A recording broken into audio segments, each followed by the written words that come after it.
ফিলিস্তিনের অবরুদ্ধ গাজা ভূখণ্ডে ইসরায়েলের বর্বরোচিত হামলায় অন্তত আরও ৪৭ জন ফিলিস্তিনি প্রাণ হারিয়েছেন।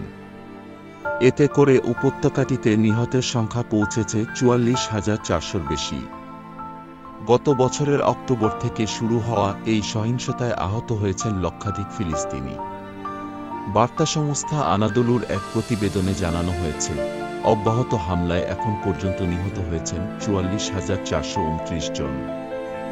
গাজার স্বাস্থ্য মন্ত্রণালয় জানিয়েছে, এই আক্রমণে অন্তত ১,০৫,২৫০ জন ব্যক্তি আহত হয়েছেন।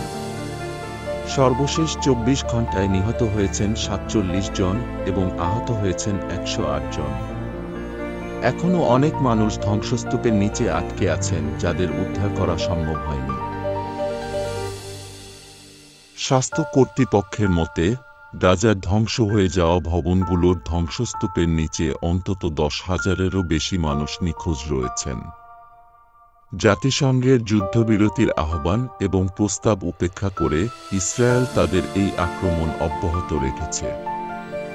গত ৭ অক্টোবর হামাসের নজিরবিহীন হামলার পর থেকে ইসরায়েল গাজায় বিমান এবং স্থল হামলা চালিয়ে যাচ্ছে। এই হামলায় হাসপাতাল, স্কুল, শরণার্থী শিবির, মসজিদ, গির্জাসহ হাজার হাজার ভবন ধ্বংস হয়ে গেছে। প্রায় ২০ লাখেরও বেশি মানুষ তাদের বাড়িঘর ছেড়ে পালাতে বাধ্য হয়েছেন। জাতিসংঘের তথ্য অনুযায়ী গাজার প্রায় ৮৫% মানুষ বাস্তুচ্যুত হয়েছে।